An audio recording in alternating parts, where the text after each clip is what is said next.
Hey, let's talk about games. Good morning, my friends, welcome back. Today we're going to be going through an assassin build. We're going to be going through a speedrun farming build. I'm going to call it the Pogosassin. It's a pogo stick assassin basically, and I'm not going to pretend I came up with a name. It's been bouncing around for the last year or so, but it is an incredibly fun build. It's incredibly quick. It may be a little bit weak during the early leveling process of the game. However, it does very quickly, once you get a little bit of gear, once you get a little bit of damage, become very, very viable. Now, this is going to be my own particular twist on this build. There are different ways of making it, and I will give you a couple of alternatives as to where you can be putting your points.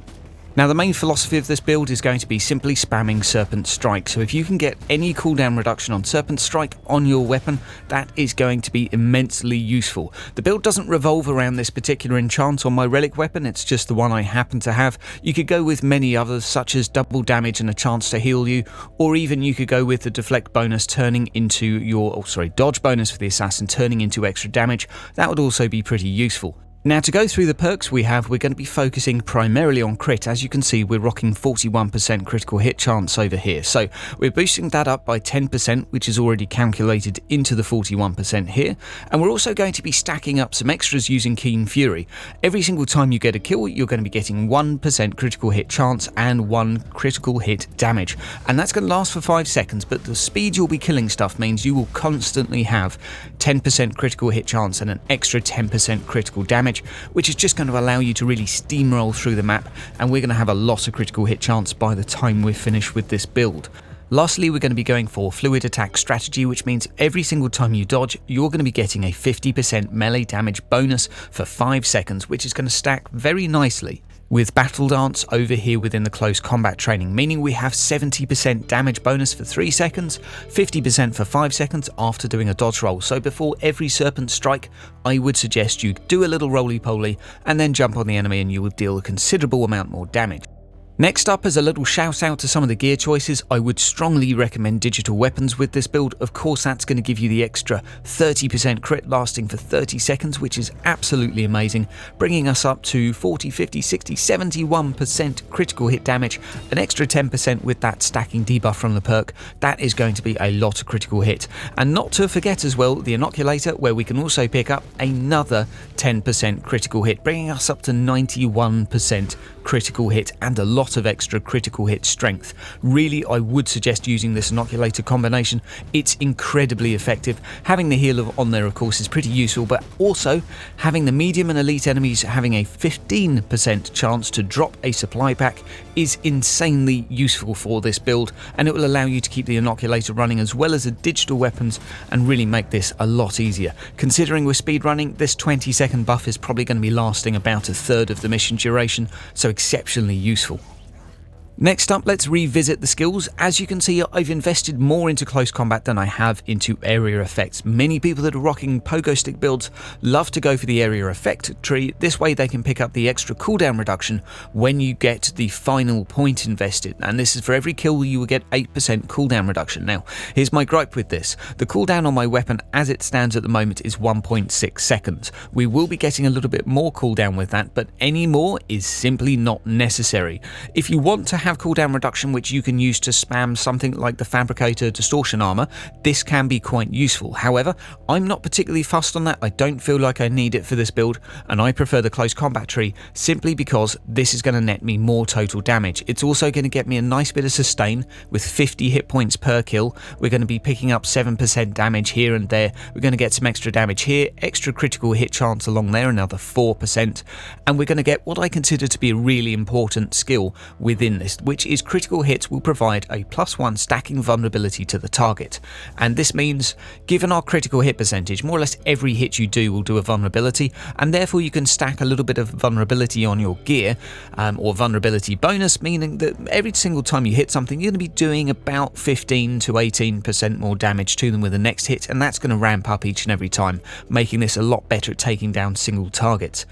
Now when it comes to the extra bit of cooldown, we're going over to the movement tree here. Now while I don't think all of these points are mandatory, they certainly are useful. Having the cooldown reduction, or cooldown avoidance really, when your health drops low is handy if you do need to serpent strike out of somewhere. You probably won't need it too often, but it may save your life every now and again.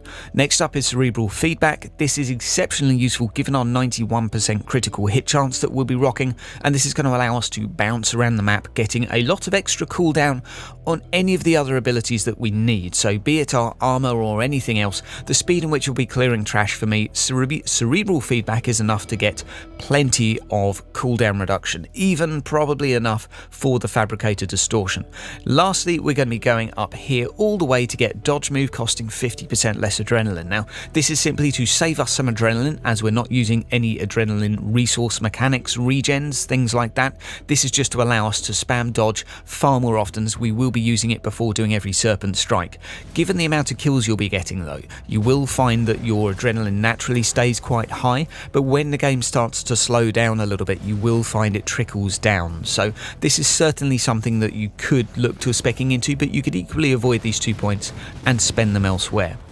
Now in terms of the other points we've invested into, obviously critical hit is going to be very useful for us. The only one within this tree I think is somewhat optional is the 50% suppression damage bonus based on a critical hit, simply because you're going to be killing stuff rather than debuffing it. So from that perspective, this is probably a point that could have been invested elsewhere, but I don't really want to use a mind reset. Otherwise we're going to be picking up all of the lovely jubblies that are all over the place. Yes, Red Thirst currently doesn't work, but we're getting an extra 2% here, we're getting an extra 5% here, an extra 5% there. Don't forget we're also going to be healing for 1% for every critical hit, which means every single hit, more or less, 9 out of 10 are going to be healing us for 1%. Exceptionally useful, and probably one of the important ones to pick up early on. 2% critical hit chance for every enemy within melee range. So actually if we're attacking 3, 4, 5 enemies, we're actually going to have 100% critical hit chance, which is fan-dabby-dozy. And since we have such a high critical hit chance, we're going to be going over to physical attacks, and we're going to be picking up the extra 5% critical hit strength. It's 2 points invested in here, and it's very useful. Simply it's going to boost up all of our damage by a notable amount. Next up, we're going to be within the debuff tree, chasing even more critical damage, and this is going to come in the form of every debuff on a target, giving you this extra 5%. Now, every time you apply vulnerability, that will work. You can also apply stacks via some of your Vembots, your clones, which you could be spamming with the hololithic armor. You don't have to use a hololithic armor with this by any means. I enjoy it. I find it a bit more fun. The fabricator distortion is arguably better for taking down elites and hellbrutes and anything that might be giving you a little bit of a headache, but I like the extra little bit of fun I get from using this. It seems like it brings the damage spike up a little bit, and you do get per vulnerability a little bit of damage mitigation per se by lowering the enemy's damage for every vulnerability, so that always helps. Lastly, we're just going into the support tree over here to pick up the every point of adrenaline heals you for 0.5% of your maximum health. It's not a game changer, it is not game breaking, it is just a nice convenient heal every now and again when you don't want to use your inoculator and you just want your health to be topped up a little bit within a fight. You will be getting plenty of heals based on your kills. That's going to be coming from the close combat tree. You could even have an enchant, which makes this more or less redundant, but for now I find this one fairly useful. But for you, you might find that the points could be spent elsewhere, perhaps within the radical tree, the hit point tree, or something of the sort. Other alternatives for the build could be going into the hit point tree to pick yourself up some extra mitigation. You could certainly go for every health healed you regain suppression, every suppression gained you get some healing. Those can be a quite nice combination. Now there is one modification I'd make to the build if you're lucky enough to have a power sword, which I'm not, which has this lovely enchant, turning your deflect value into an equal percentage of damage bonus. If you did have this, I would then change my skills and strategies around just a little bit to make this build even more awesome. What I would do is go back over to my perks, and I would actually change fluid attack strategy for something that's going to net me more total dodge, because we got 28% at the moment. If we can bring that up all the way to 48, we've now got a flat 48% damage bonus, and that would just be absolutely awesome. However, we don't have it, and therefore it's not usable, so we can skip on here and we can go back to our lovely dodge. There we go. So let's run through some missions and have a little talk. What you'll notice about the actual gameplay is that it is exceptionally fast, exceptionally quick. It's really focused on just killing packs. It will be a little bit slower at killing individual units, but you do stack up the vulnerabilities nice and fast. You've got the critical hit chance there. The one thing we've got to really consider with this build is A, keeping those digital weapons up, and B, using the Inoculator every now and again, even when you don't need it, for the extra critical hit damage, because it really does give you quite a large chunk and is very, very effective. Also keep in mind you could put attribute points into accuracy, survival or bloodlust. You've really got lots of different choices here. It doesn't matter too much, although bloodlust will give you the total critical hit damage bonus, which may be somewhat useful for you. In terms of other things that may be of some use, the 40 hit points on kill from the survival tree may also be something that appeals, as well as the extra health, but honestly I would probably go for bloodlust.